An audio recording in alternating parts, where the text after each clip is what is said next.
Thanks for tuning in to a special Build with DIMO. I'm Rob, one of the co-founders of DIMO and CEO of Digital Infrastructure Inc. And we have our friend Jason from Daylight here. Jason, why don't you tell us about yourself? Awesome. Thanks for having me, Rob, and super excited to be teaming up with you guys. Started my career in the energy space, investment banking, covering energy and power, moved into private equity, investing in energy infrastructure. And in my time there, it became pretty evident to me what a lot of people are talking about now, which is rapid expansion of energy demand. And how do we meet that coming demand in a way that ensures grid reliability, that ensures lower energy costs for people, not higher energy costs, and more just resiliency throughout the energy system in general. Have been super inspired by projects like DIMO, like Helium, and other deep ends in the space, and we're super excited to bring similar kind of community-owned infrastructure to the energy world. And one thing I noticed about a lot of DePIN projects is the founders tend to come from the industry that the DePIN project is in, not necessarily just coming from crypto. And they have a very specific problem in mind, and their expertise is very helpful in that versus being crypto native and looking to solve problems in areas that they're not as experienced with. What was the genesis of the idea? When did crypto become part of that solution for you? Take us through the beginning of Daylight. Yeah, you're exactly right. I have found that certainly the most successful deep end projects all are founded by people that have deep industry experience because these industries are complex. And what we're doing is a business model innovation, it's a community innovation, it's an infrastructure innovation, but you still have to have a deep, I think, understanding of the market you're tackling. And so my co-founders also have a very deep energy background. My co-founder Evan was a power trader for over a decade. Was a very senior power trader at some of the largest firms in the U.S. Then left to become a climate tech founder, where he's founded a number of successful climate tech companies and now also invests part time. I actually met Evan whenever I was in the early days of thinking about Daylight, and tokens and crypto were kind of an early piece of the vision. And the reason for that was been in crypto since probably 2017 personally, watched Helium emerge onto the scene and saw it as really one of the most interesting projects, really since maybe Bitcoin and Ethereum, of using tokens, using asset ledgers in a unique way to unlock some new primitive, in this case, expansion of an infrastructure network. And as I was studying energy, again, quite clear that we needed to find ways to meet all the coming energy demand. And building power grids in the traditional centralized way was not going to work anymore. So when you think about building traditional power grids, you build massive power plants out in the middle of nowhere. Then you build huge transmission systems that pipe those electrons for miles and miles across many different states, and then they get delivered to the end customer. But the problem is, with all the regulatory red tape, with all the bureaucracy, with high interest rates, developing massive infrastructure projects like expanding the size of the transmission system is almost impossible today. But actually, there's an alternative to that, which is pushing generation, storage, and energy management to the edges of power grids, and really starting to decentralize the energy stack.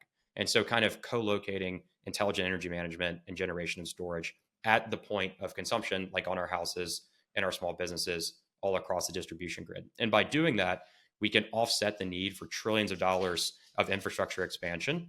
We also can coordinate those devices together to actively support the energy system in a way that makes it far more reliable and reduces the total cost of energy delivered to everyone on the system itself.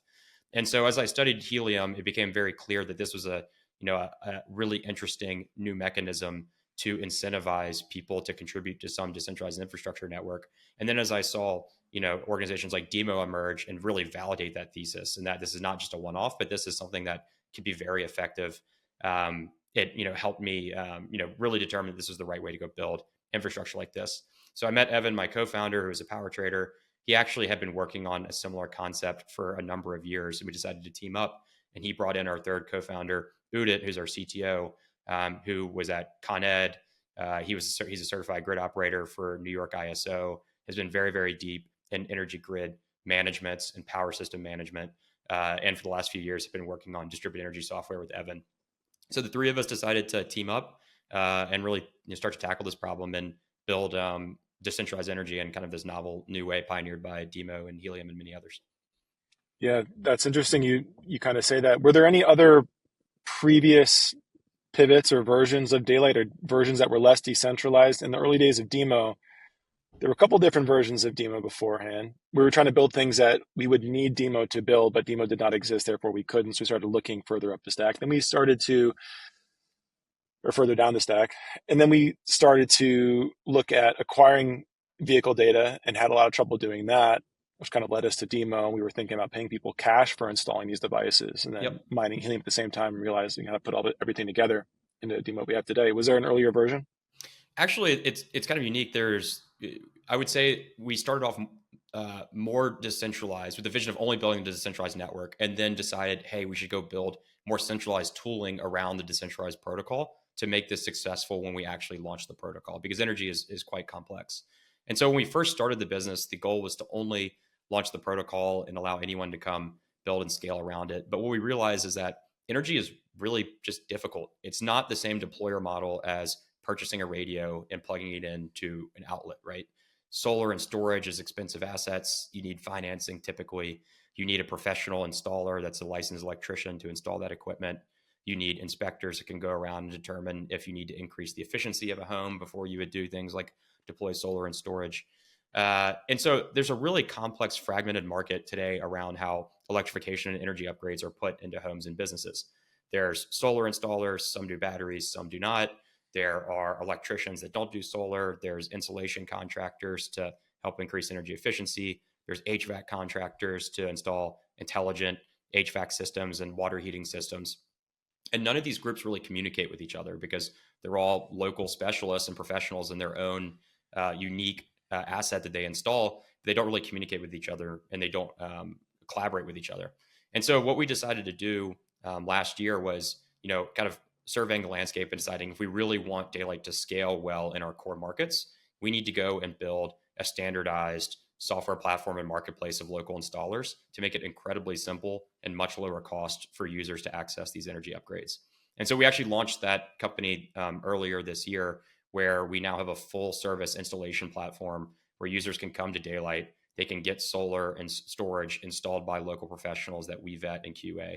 They can get water heaters and HVAC upgrades that are intelligent and contribute back to the energy system through our platform. And so it really unites the experience together and ensures that when we launch the protocol later this year, it becomes super simple for users that want to contribute in deeper ways to contribute in those deeper ways. Yeah, So that's that's kind of the always journey of how we've pivoted through thinking through how a contribution to Daylight can work.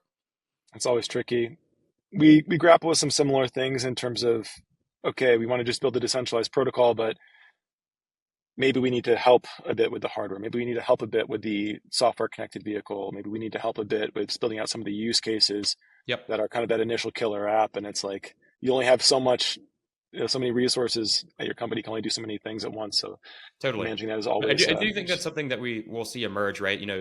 Digital infrastructure launched what seems to me, the first marketplace on top of DIMO, the protocol, right? We've seen Helium launch the first MVNO on top of the Helium protocol. I think what we're starting to see is projects deciding to kind of dog food their ecosystems early to get that kind of early critical mass on the demand side, and then start to scale from there. So I think that's the way we'll see a lot of these projects get built going forward. Yeah, really. So long as you're clear about what your core competencies are versus what you're doing to Right. kickstart something else, That's right. and making sure you're smart about it. And it sounds like you kind of setting up a network of installers and not really having to bring them all in house. Not like you have like your own, 1,000 employees who work directly at the company who are doing it. Doing that makes a lot of sense. Um, we're DIMO, obviously. We care about cars, and especially with electrification. With fuel cars, you're out of gas, you just go get some fuel. But with electric cars, there's charging, and there's lots of different ways to go about it. And there's ways to kind of manage the charging cycle and habits of cars. Tell me about Daylight's plan and involvement in kind of the charging life cycle as we electrify houses and cars. Totally. So, electric vehicles are obviously a big part of that equation we're talking about when we're talking about growing electricity demand. AI and compute is the sexy one that everybody wants to talk about, but electrification of transportation is a massive, massive, massive one as well. And we're seeing, already record numbers on, EV growth, and I'm sure that will continue into the future. I don't think that's slowing down anytime soon. And so all these EVs are bringing with them increasing energy demand. And if it's not coordinated intelligently, that demand is going to spiral reliability on power grids out of control very quickly. because these are different energy demand times than what power grids are used to serving. A quick example, right? Most people go home, they plug in their EV to charge at night. That's great. But if we get to penetration of 10, 20% of cars on the road as EVs, and they're all charging at night, all of a sudden the demand profile of what a home's energy consumption looks like will change drastically, because it'll be much higher at night than it's been over the life of the entire energy system.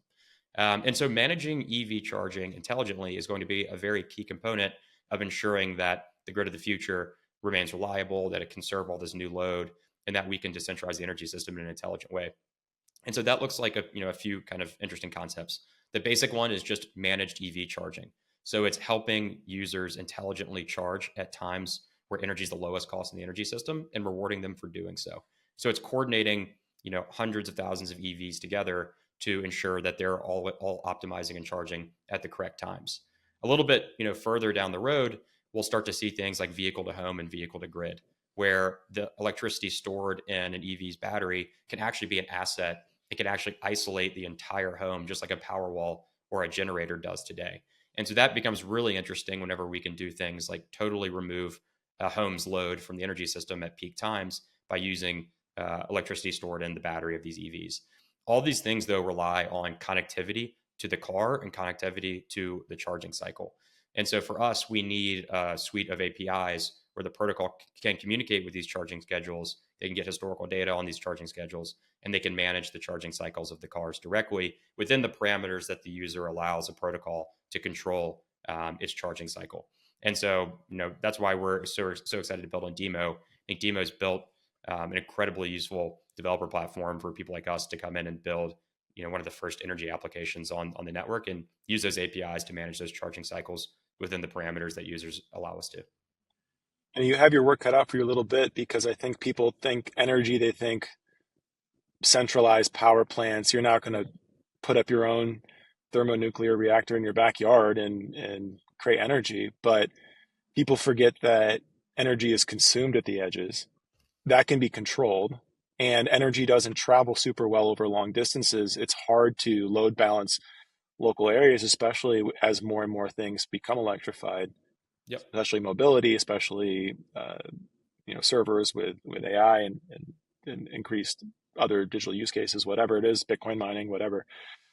And being able to kind of control it dynamically actually ends up being a pretty huge thing. It needs to be decentralized. Absolutely. Obviously people talk about decentralized.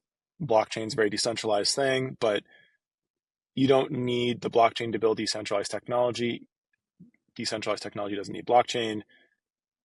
But why, in your case, is the blockchain an important component of building Daylight? Not just for a token, but for the actual protocol itself.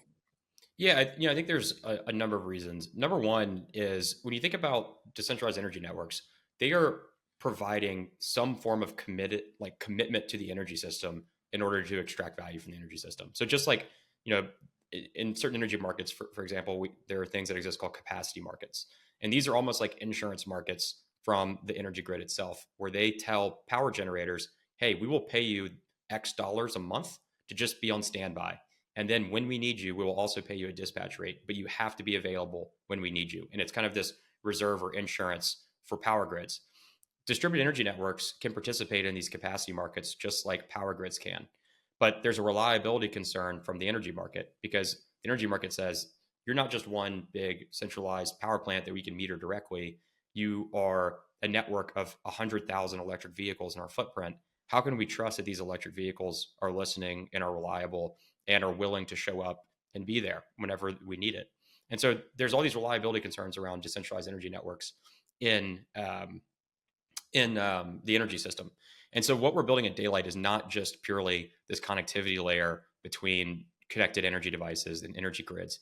It's actually economically validated energy capacity that can be delivered when it says it will be delivered.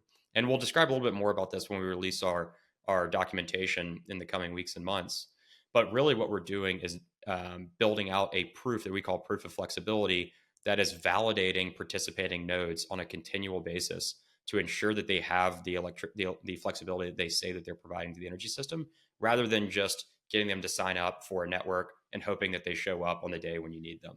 And the the blockchain elements of this are quite valuable to an end user where they can look on chain and say, all of these nodes are actually being tested in real time. They're being rewarded for providing this continuous validated coverage. And we can look on chain at any time and prove that this is the amount of flexible capacity that the network has to deliver to the energy system. And so I think that's some of the more nuanced, like really interesting pieces of smart contracts, so some of the ZK work that we're doing, validating flexibility and ensuring that it is actually available and economically guaranteed, unlike just a general network where you might sign up and say, yeah, I'll participate maybe if I feel like it. We're really focused around rewarding active and continuous participation. So is the TLDR on that, my thermostat's set to 72, you guys move it to 74, just to make sure that you can? Correct. Okay, Yeah. So it responded, energy was saved. Okay, we know that we can do this if we need to. You don't get slashed, or you get that's an extra reward or something That's like that. that's exactly right. And so we actually, the way it works in practice is it's a little bit different for each device type. But in the case of the thermostat, right, you would set the thermostat for 15 minutes, not enough for there to be really any noticeable change in the home, but there would be a 15-minute random toggle on the thermostat, and the energy data off of the meter in the building would stream back to the protocol what the real-time change is in energy consumption in the home. And that's matched up against a forecasting model, which our team has developed off of a number of different open source energy accounting, energy efficiency models. It's compared, and if it's in the certain confidence interval of yes, this device responded, and yes, it provided the flexibility that it said it would provide, it's validated, and you would pass that challenge. And so that's at a high level how the proof of flexibility system works. Yeah, cool. I definitely see, where DIMO is inspired by helium, Daylight's inspired by. I can definitely see some of those Totally, elements there. That's very cool. totally. Um, so coming back to cars a little bit, I've heard a rumor that Daylight will be building on DIMO. What can you tell us about that? Why you would build on DIMO and kind of all the different benefits of doing so? Totally. Yeah. So Daylight is super excited to build on top of DIMO. Again, with DIMO being such a large inspiration for what we're doing, now kind of coming full circle and building and composing on top of the network that DIMO is building on. In order to power these, energy applications with all these different energy devices, we need connectivity to those devices. So we need integrations with the vehicles themselves in the case of electric vehicles. And DIMO has built a very robust suite of API integrations where we can go in and pull the historical charging data, where we can control the charging cycle directly, where the user can set the parameters to communicate with our backend to tell us, you're allowed to touch the vehicle during this time, but it has to be charged by this time. All of those kind of inputs and controls will be pulled through the DIMO API platform. And what's so valuable about that is, number one, from a composability perspective, we're proving out what DeFi has done for so long, which is prove the value of composability in financial systems. We're starting to really pioneer the composability of infrastructure networks, which I think is going to be a very interesting and exciting design space going forward. Number two, not only does DIMO have a set of APIs that we can use, but it also comes with a built-in network of connected users and electric vehicle drivers who are excited to build applications on top of their EVs and allow their EVs to generate value for them. And so not only is it just middleware, in the case of an API infrastructure, but it comes with a very valuable network built in that we can tap into directly and start to build an application directly on top of DIMO's infrastructure stack. Then I think the last piece is just alignment around principles of open source, of decentralization, of returning as much value as possible to the users and owners of these distributed infrastructure networks, ensuring that they can monetize and earn from the value that they're providing back to these networks. So those are all the major reasons why we decided, hey, for the electric vehicle portion of our stack, DIMO is by far the best partner to work with and ensure that we can start using these EVs to support the energy system. Yeah, I love it. I think there's going to be so many more partnerships like this in our space, in DePIN, and just crypto generally. You see a lot of composability, kind of the original moment of real tangible composability in blockchain use cases was in DeFi summer, when you saw Totally. all these protocols building on top of one another, and just the level of resilient connection and the ability to kind of quickly and permissionlessly innovate on them was very apparent, with blockchain kind of enabling that. One of the cool, when I think about projects building on top of DIMO, It's funny. I didn't know this was a word. I came across this recently in some podcasts. It's a term called enshittification, and it's the trend of networks as they're owned by centralized entities to become more closed, more controlled, more extractive over time, and get crappier and crappier until they're eventually replaced. And our networks, by their design, are kind of the opposite, where the openness to them and the ability for other people to build and add value to it with other applications and take advantage of the composability has the opposite effect. And so right now, DIMO, we are able to connect a car and get a lot of different data. But as a Daylight comes on, now we're getting data from a different type of source. And it may not be that we're providing the charging data, but we're getting other types of data, other types of verification, uh, sort of your proof of ability to control the vehicle, and you're building up more trust in the vehicle based on what it's doing with Daylight and other applications. And for the first time, kind of in our sales pipeline conversations, now there's enough people talking about building on DIMO or building on DIMO for us to start to see people coming to us, not just to get access to vehicle data, but to pull in some other application that's building on DIMO. Someone's doing federal EV tax credits based on charging data. You combine that with Daylight, you combine that with a fleet application. Now you have a much more robust and interesting thing that's taking advantage of not just features that we've built, but that are being built by everybody in this ecosystem. You start to form a network, and each project like DIMO or Daylight becomes a central point or a node in this network where all these other things are connecting into it, Totally. and you can build more powerful networks that way. So it's really And exciting to I see think that.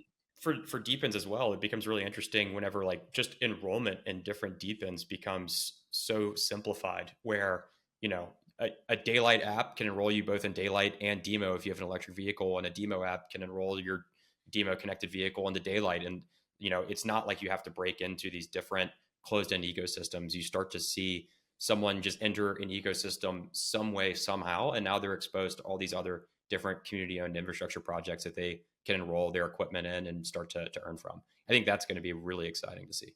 Right. Yeah. So what you're referring to is that in the Daylight app, you could onboard a car onto DIMO, because DIMO is Exactly. not the DIMO mobile app. DIMO is the platform for connecting cars.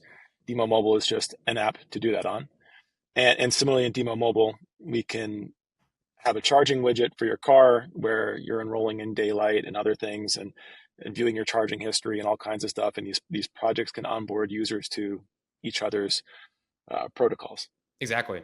Because Yeah. we're using DIMO's, you know, electric vehicle connectivity stack, as soon as a user enrolls their device and they go into their device card for their EV in the Daylight app, you know, we can have that widget that sits right there that is now, you know, now enroll in, you know, DIMO rewards as well, or whether that's, you know, find someone that's willing to share a hardware device with you or purchase a DIMO hardware device, or in the case of a direct software integration to the DIMO network, you know, you can just plug and play very, very simply. All of a sudden these front ends become, you know, front ends for tons of other different DePIN applications. I mean, it might be a little bit of a stretch, but you could imagine some world where like just through one application you can connect your EV to Daylight to support the energy grid. You can enroll it into the DIMO platform to start sharing energy data and supporting the DIMO connectivity platform. And then like as you drive around, you're mapping like 5G hotspots all from one just central enrollment. And it doesn't really matter where you entered. All those things are just available for you to enroll in. So I think that'd be a pretty cool future. Right. Yeah. The pace at which these networks can expand, and the depth of what they can get into when you kind of build them this way, as opposed to, again, the more closed, centralized network type, is going to be really powerful for people. People talk about the ability of DePIN to create the incentives to deploy a network, but it's not just in deploying it, it's in what that openness does for allowing innovation on the network. And Totally. typically, if you think about, yes, there's capital efficiency in centralized networks deploying infrastructure, but the incentives for innovation, the ability to innovate, and who's able to help innovate greatly hold them back. So it's really not just a matter of the incentive mechanism, but also kind of what these networks can build. That's going to be really exciting. From a user experience standpoint, people might be hearing us talking about adding cars into those applications and thinking, what does that mean? I have the same MetaMask wallet between both, and how is that going to work? And what if they're on different chains?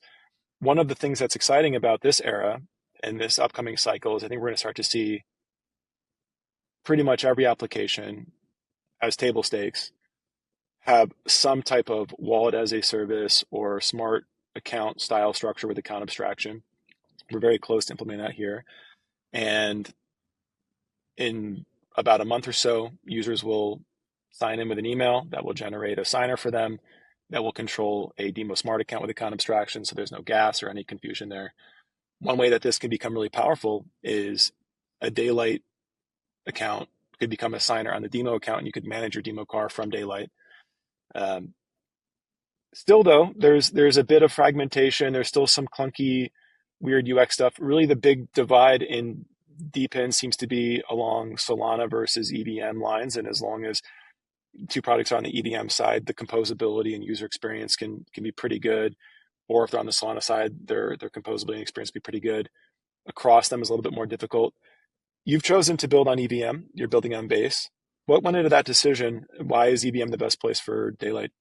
Yeah, it's a great question. I think, the first thing to set the table is I think really every, call it L1 or L2 today is performant enough to host a DePIN network. I just think like in general, performance at this point is powerful enough to power most of the type of networks that we're building, that you guys are building. And so when people used to make a decision purely based on performance, I think that was a really critical evaluation metric. I think today performance is getting so good across a number of different chains, and with account abstraction now abstracting away gas payments, or developers can sponsor those directly, I don't see a ton of performance drawbacks whether you're deciding to build on an L2 or an L1. And so that's just table stakes. And so you can start to evaluate a decision along a number of different lines.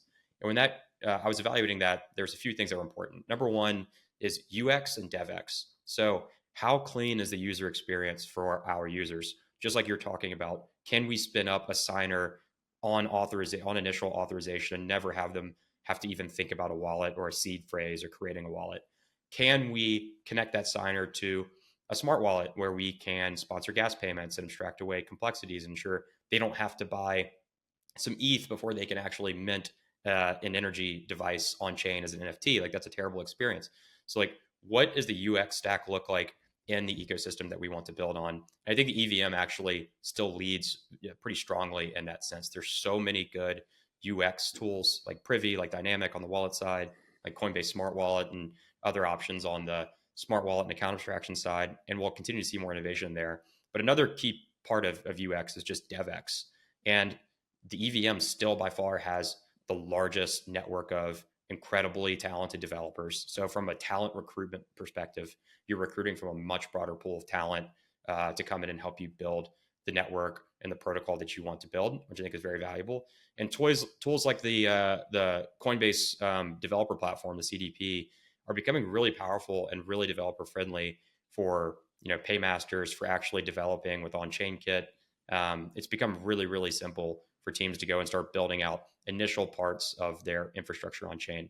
And so UX and DevX on Base, where we're building, I think specifically are incredible. Number two, it is liquidity. And so how much liquidity exists around the protocol? To date, DePINs haven't done a lot of what I would call like financializing. Like, it's still very much like kind of buy this box, plug it in, and mint tokens. But I can see like many infrastructure projects, DePIN start to financialize in interesting ways in the future, where there could be like actual on-chain pools of capital that are funding hardware deployments or miner deployments. So in the case of Daylight, you could imagine this really interesting pool of capital that's effectively buying solar and storage systems. And then our installation company can go and install solar and storage systems at a very significant discount to homeowners who never have to touch crypto, never have to worry about crypto. And now the pools of capital are having access to the mining rewards. And you start to see some financialization around DePIN. I think that's going to be a really interesting trend over the next 2 to 3 years. And so if you're looking out into the future, you just want to be where the capital is. And capital by far is in the EVM ecosystem. And when you start to evaluate L2s, Coinbase, I think, is now Base is now number 2 in TVL of all the L2s behind Arbitrum. growing rapidly, and they've done it all without any incentives. And so I really like the trend there on the liquidity side. And then the last piece is just community engagement and reach. And I'm willing to take the bet that more and more users are going to come on chain in the next 1, 2, 3, 4, 5 years. I'm willing to bet that Coinbase is going to be a massive part in bringing users on chain. It's become very evident that that's a core piece of their corporate strategy going forward. And if that's the case, I want my application to exist exactly where they're pointing their users to go first.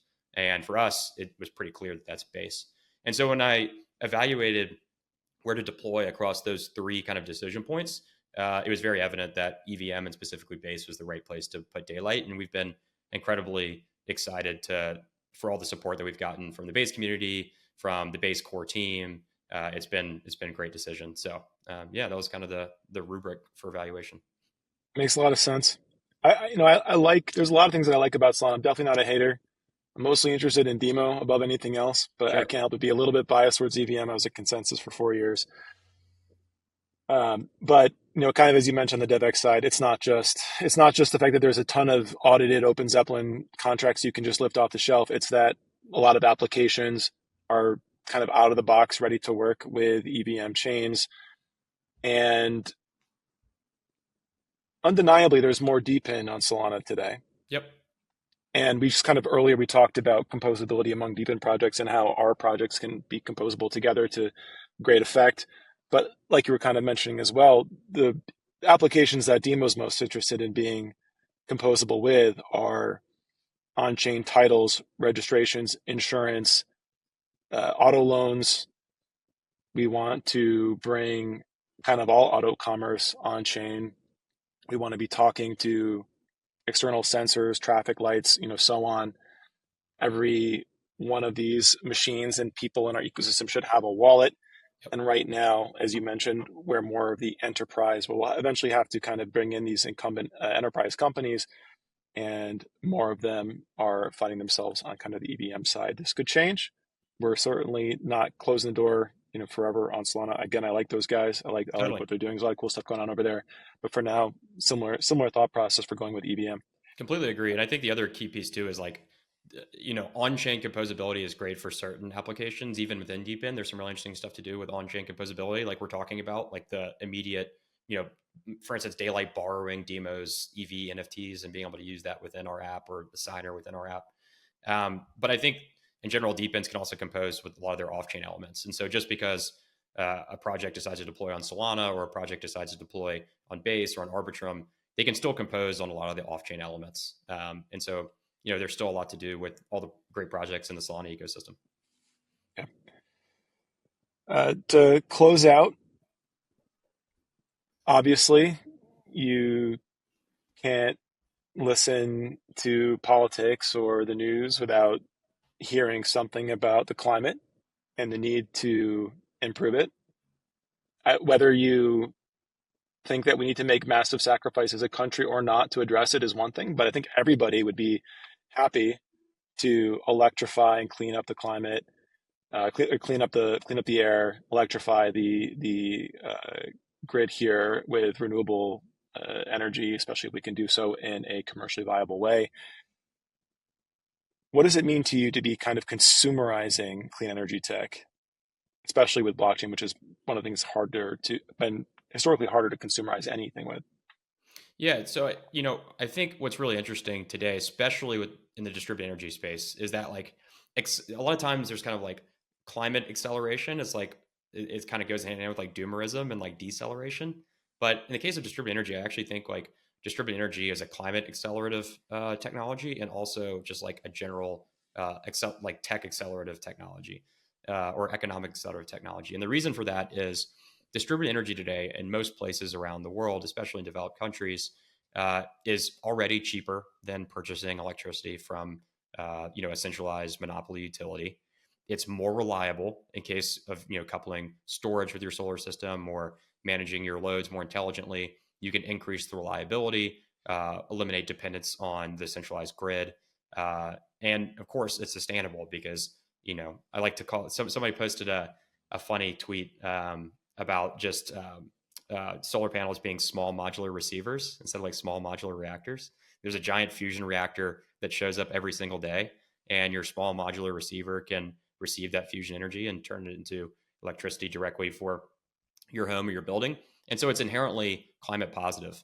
And so all those things I think are great for humanity. They're great for individuals. It's like sovereign technology to some extent. And it's also great for the climate. And so when you think about how do we lead this transition, what it really comes down to is I think changing what has been traditionally a very supply push market, like run by lots of kind of scammy salesmen running around knocking on door to door, to something that's much more demand pull, where we can use incentives, we can use communities, we can use kind of transparent organizational design to accelerate the deployment of distributed energy and ensure that it can support the expansion of our energy grids going forward. And so that's really kind of the North Star at Daylight is consumerization is actually packaging this in a way that's transparent, that's rewarding, that's engaging, that ensures that users capture the value that they're providing back to the energy system. That's not leaking to some publicly traded large company, and that they can benefit from all the benefits of distributed energy, which is sustainable, inexpensive, and reliable. And so that's kind of the North Star and how we're packaging everything together at Daylight. Well, thanks so much for coming on. I appreciate it. It's always good talking to you. Everybody should go download their app. Even if you don't have anything to connect right now, you can test drive it and see what the app would look like if you were to connect. But you should download it and actually connect whatever devices you have. And if you don't, you should go out and buy them and connect it, because why not? Totally. And join the future here with them. And of course, download DIMO Mobile as well and connect your car to DIMO. But anyway, thanks so much for coming on, Jason. And best of luck. Congrats again on the recent fundraising announcement and the launch. Wishing you lots of success. Awesome. Thanks so much, Rob. And we're excited to team up with you guys to start scaling distributed energy and electric vehicle support of distributed energy. So exciting few months ahead of us. Great.